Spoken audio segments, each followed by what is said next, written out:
देखो जो मतलब चैप्टर नंबर 18 है वो तापीय प्रसार हो गया, कैलोरीमेट्री का सिद्धांत। अब इसमें हमारा जो टॉपिक है इसमें तुम नई नई कंसेप्ट पढ़ोगे, जैसे प्रश्नों में पढ़े थे ना, तो नए नए कंसेप्ट मिलेंगे तुम्हें कि टेम्परेचर हमारा होता क्या है, उष्मा क्या होती है, हीट क्या होती है, इनको चलने के लिए किसकी आवश्यकता होती है।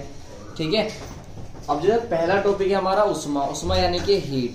अब हीट क्या है, सिंपल सी बात है, जो ताप होता है, ताप क्या होता है, वो उष्मा के कारण, मतलब जो उष्मा है, सॉरी पहले हमारा क्या है उष्मा, जो उष्मा होती है वो तापांतर के कारण प्रभावित होती है। जो उष्मा है वो तापांतर के कारण प्रभावित होगी। एक बात बताएं आप, अगर आप लोग एक रूम में बैठे हुए हो, ठीक है, और उस रूम में हीटर लगा हुआ है, हीटर लग गया, ठीक है, सभी पे इक्वल हीट आ रही है उसकी, तो सभी को एक जैसी गर्मी फील होगी। और आपके जो आप स्वस्थ हो शरीर से, ऐसा नहीं आपको कुछ प्रॉब्लम वगैरह है, आपका टेम्परेचर सबका इक्वल मान के चल रहे हैं, ठीक है, आपका जो शरीर का टेम्परेचर है वो इक्वल है, तो रूम का जो टेम्परेचर हो गया सभी पे इक्वल आ रही है। अगर आपके रूम का टेम्परेचर 23 डिग्री सेल्सियस है तो सबको 23 डिग्री सेल्सियस फील ही होगा, सही बात है।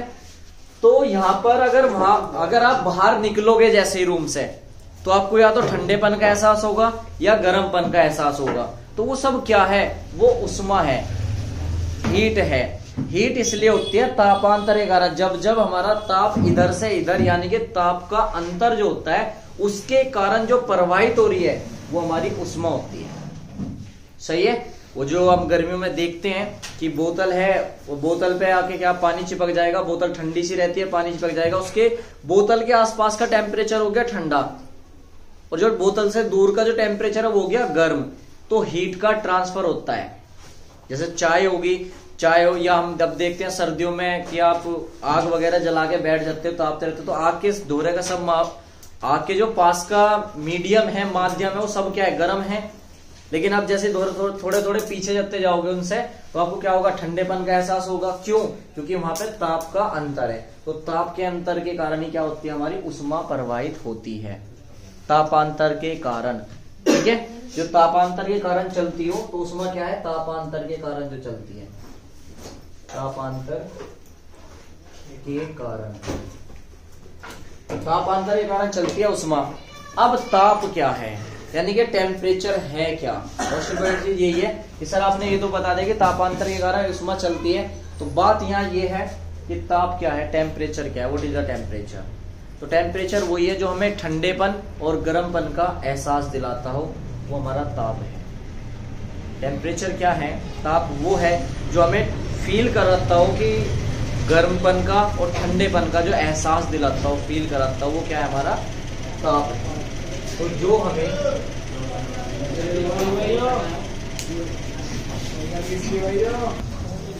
मतलब जो ताप है, ताप क्या है, टेम्परेचर वो होता है जो हमें गर्मपन और ठंडेपन की एहसास दिलाता हो, फील कराता हो। तो जो ताप होता है, गर्मपन तथा ठंडेपन का अनुभव कराता हो, फील कराता हो या एहसास दिलाता हो, ठीक है, अनुभव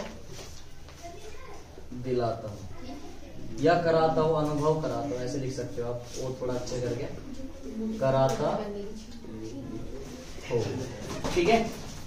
तो अगर हम बात करें तो ताप की, तो टेम्परेचर क्या होगा, जो गर्मपन तथा ठंडेपन का अनुभव कराता हो, सही है। तो टेम्परेचर वो हो गया जो गर्मपन तथा ठंडेपन का अनुभव कराता हो। अब बात आती है टेम्परेचर को किस किस में मेजर करते हैं, कैसे मापते हैं, यानी कि ताप को आप कैसे मेजर करते हो, किस में नापते हो। तो टेम्परेचर के लिए 4 यूनिट है, जो हम अभी पढ़ते हैं फर्स्ट ईयर में, 4 यूनिट है, और वो हमारी सेल्सियस है, डिग्री सेल्सियस, फारेनहाइट है, रियूमर है और केल्विन है। फिर से हमारे पास अगर हम बात करें सेल्सियस की, टेम्परेचर की, तो टेम्परेचर नापने की क्या यूनिट है, 4 यूनिट है। अबे कौन कौन सी है, डिग्री सेल्सियस, फारेनहाइट, रियूमर और केल्विन, ठीक है। इन सभी में हमारे पास संबंध है, यानी कि टेम्परेचर मापने की, तो ताप मापने के लिए मात्रक। अब जो ताप मापने के लिए जो मात्रक होते हैं भाई 4 हैं। पहला डिग्री सेल्सियस,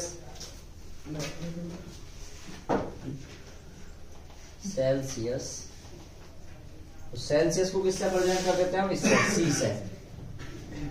दूसरी है हमारे पास फ़ारेनहाइट,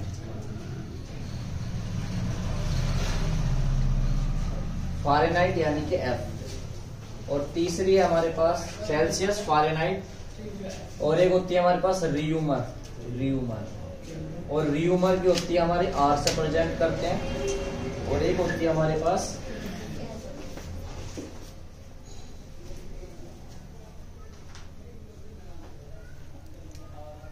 केल्विन,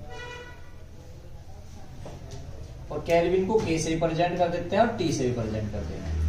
ठीक है, वैसे टेम्परेचर को टी से ही प्रेजेंट करते हैं और हीट को एच से प्रेजेंट करते हैं। उष्मा ही है, यानी कि जो उष्मा है वो एक प्रकार की ऊर्जा है जो तापांतर के कारण प्रवाहित होती है। ताप क्या है, ताप वो है जो गर्मपन और ठंडेपन का अनुभव कराता हो, एहसास दिलाता हो, फील कराता हो, वो ताप है हमारा। और ताप मापने के लिए हम मात्रा जो पढ़ते हैं वो डिग्री सेल्सियस पढ़ेंगे, फिलहाल यहाँ पे फ़ारेनहाइट पढ़ेंगे, रियूमर पढ़ेंगे, केल्विन पढ़ेंगे। अलग अलग मात्रा के अलग अलग के लिए यूज होते हैं। ठीक है, अलग अलग यूज होंगे। अगर मैं संबंध की बात करें, जो सेल्सियस, फ़ारेनहाइट, रियूमर और केल्विन में जो संबंध है वो हमारे पास ये है, तीनों में संबंध है, चारों में संबंध है। वो हमारे पास ये है C/5 equal to F - 32/9 equal to R/4 equal to आपके पास होता है T - 273/5। ये हमारे पास एक संबंध होता है जो कि टेम्परेचर की डिग्री में है, यानी कि बराबर दिखाते हैं इन पे। देखो कि C/5 जो होता है वो होता है F - 32/9 के इक्वल, या यही इक्वल होता है R/4 के, या यही इक्वल होता है T - 273/5 के। हम यहाँ ये बोल सकते हैं जो C है वो सेल्सियस में टेम्परेचर है, जो F है वो फ़ारेनहाइट में सेल्सियस है, ताप है, सॉरी, और जो R है वो रियूमर में ताप है, और जो हम T की बात करें केल्विन में ताप है हमारा।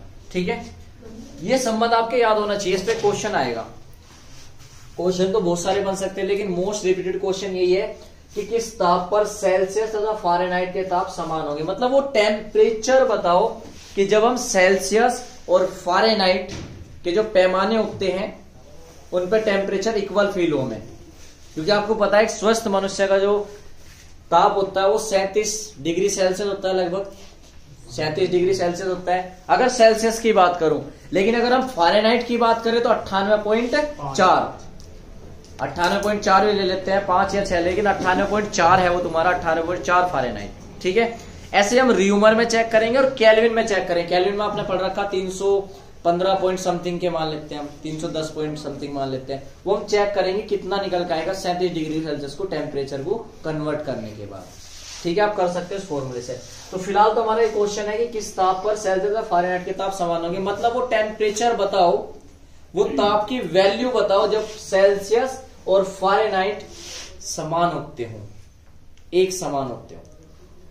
अब उसके लिए क्या करना पड़ेगा, हमें वो टेम्परेचर तो पता नहीं, तो हम ये मान लेते हैं, अगर हम सॉल्यूशन करें कि माना वह ताप x है, क्योंकि मुझे नहीं पता वो ताप है क्या, फिलहाल ने मान लिया वो माना वो ताप x है। जब वो ताप x है, हमें किस किस में लाना, सेल्सियस और फ़ारेनहाइट में। तो सेल्सियस और फ़ारेनहाइट वाला फॉर्मूला उठा लो यहां से। तो यहां से देखेंगे, हम जानते हैं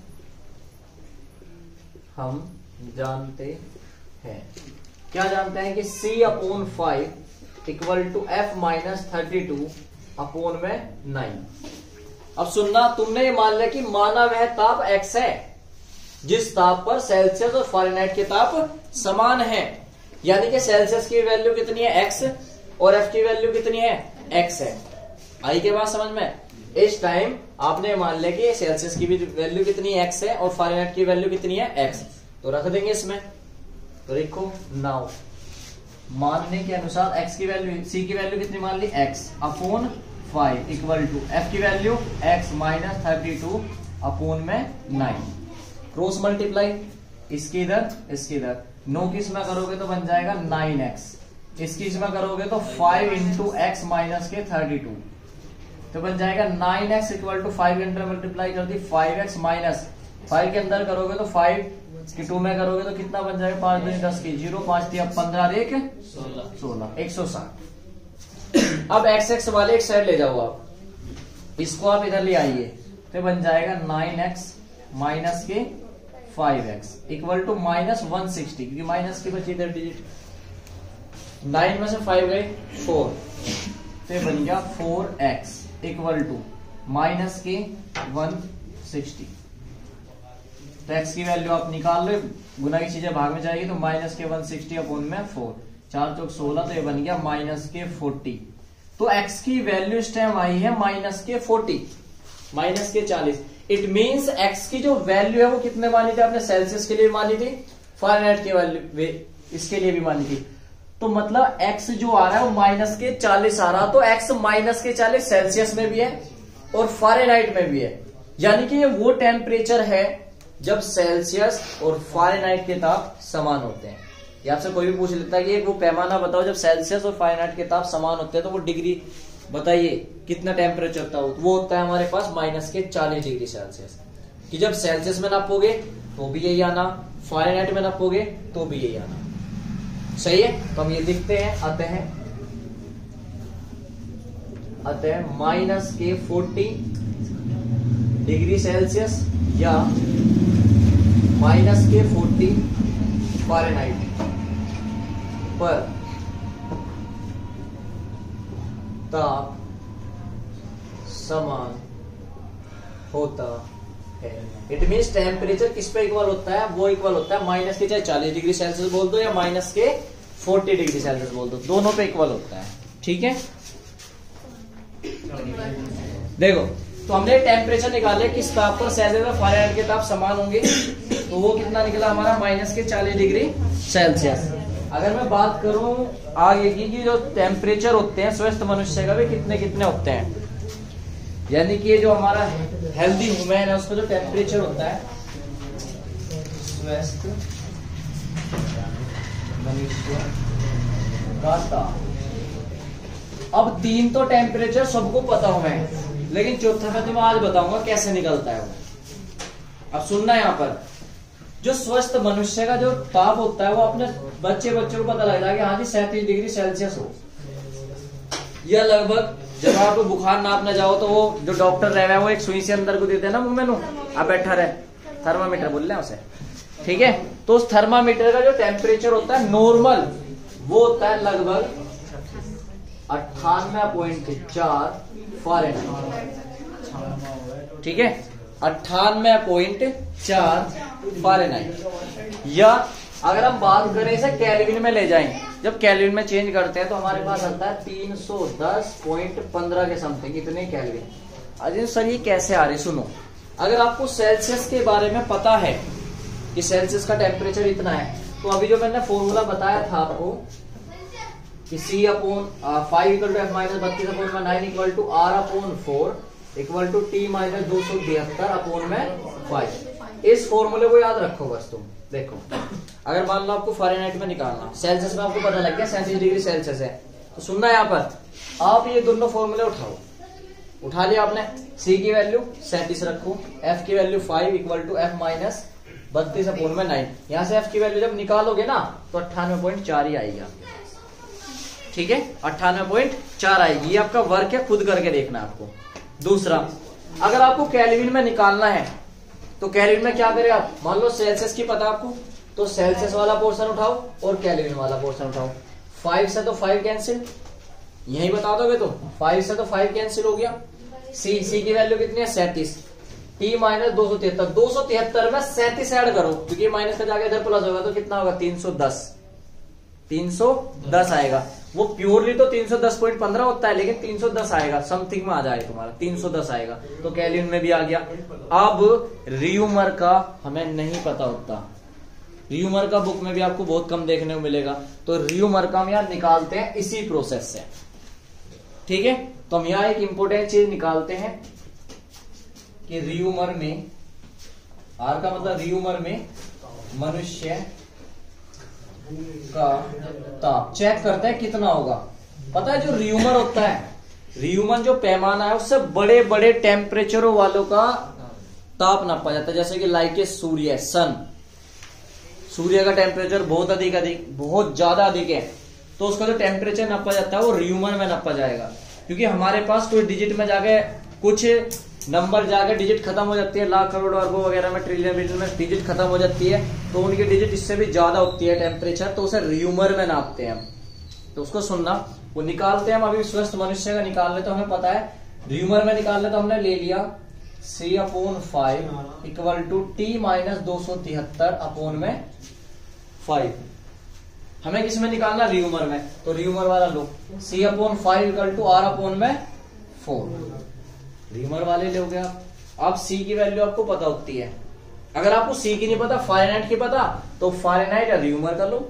और आपको फारेनहाइट सेल्सियस की नहीं पता, केल्विन की पता, तो केल्विन और र्यूमर वाला पैमाना लो। फॉर्मूला वो उठाना जिसकी वैल्यू आपको पता है, फॉर्मूला वो उठाना है। तो आपको फिलहाल वैल्यू किसकी पता है? 37 की। तो C की वैल्यू कितनी है? 37/5 इक्वल टू R/4। या ऐसी बात है, क्रॉस मल्टीप्लाई करोगे, बस इसको इधर ले जाइए आप। तो 37 × 4/5 इक्वल टू R।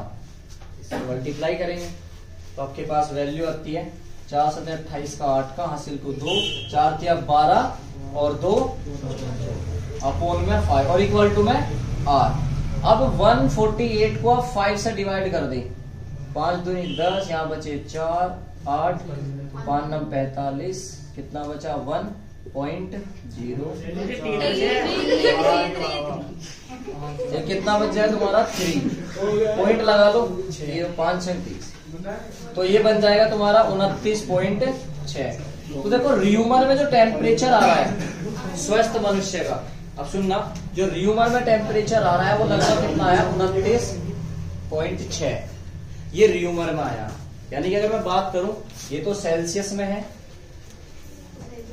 ये सेल्सियस में है, ये फारेनहाइट में है, ये केल्विन में है, केल्विन या T से लिख देते हैं, और ये र्यूमर में। सही है। फिर से डिजिट ध्यान रखना, देखो जो केल्विन है, अब इनके डिजिट से अकॉर्डिंग समझो। जो केल्विन पैमाना नापा जाता है वो कम से कम के लिए नापा जाता है, जिनके टेम्परेचर छोटे छोटे हो उसको इससे नापे जाना है। क्योंकि आप एक बार बताओ, जिस व्यक्ति का 37 डिग्री सेल्सियस था उसे केल्विन देखो 310 बना के दिखा रहा, तो ये तो डिजिट पहले ज्यादा चल रही। तो ये छोटे छोटे बंदों की नापता है, जिनके टेम्परेचर बहुत कम होते हैं उसको मेजर करता है केल्विन। आ रही है क्या बात है समझ में? जिनके छोटे छोटे टेम्परेचर होते हैं, उल्टा समझो इनके। यार जिस बंदे का 37 डिग्री सेल्सियस था उसको इनको 310 बना के रख दिया, मतलब ऐसे समझ सकते हो, एक का 37 था, इसको 310 बना दिया। अगर हम मनुष्य का एक मान ले तो कितना बना होगा? इसको कितने गुना है? तो 4 से 28 यानी 4 8 32 समथिंग 8 गुना। सही है। तो ये छोटे छोटे जो ऑब्जेक्ट होते हैं ना, जिनका टेम्परेचर कम होता है उसे केल्विन में नापते हैं। ठीक है। फिर उसके बाद आता है 98.4 का, इसे नापते हैं हम। इससे थोड़ा सा जो इनका बड़ा टेम्परेचर होता है उनको मेजर करते हैं फारेनहाइट में। जैसे मनुष्य हो गए, मनुष्य का बुखार जो नापा जाता है वो थोड़ा सा फारेनहाइट में लेते हैं, थर्मामीटर से जो नापते हैं, सेल्सियस में नापते हैं। फिर उससे जो बड़े टेम्परेचर वाले ऑब्जेक्ट होते हैं उसे नापते हैं सेल्सियस में। और सबसे बड़े टेम्परेचर यानी कि हाई टेम्परेचर को मेजर करते हैं र्यूमर में, क्योंकि इसकी डिजिट कम है।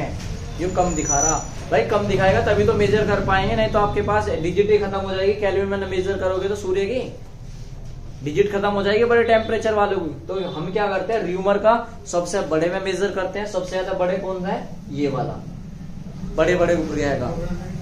उससे छोटे वाले का इसमें, यानी कि पहले नंबर में बड़े वाले का इसमें, फिर कम वाले का दूसरे नंबर पे ये है हमारा, फिर तीसरे नंबर पे ये हो गया, और फोर्थ नंबर पे ये, यानी कि ये छोटा, फिर उससे बड़ा, फिर उससे बड़ा, और ये सबसे बड़े ग्रहों के मेजर करा जाता है हमारा।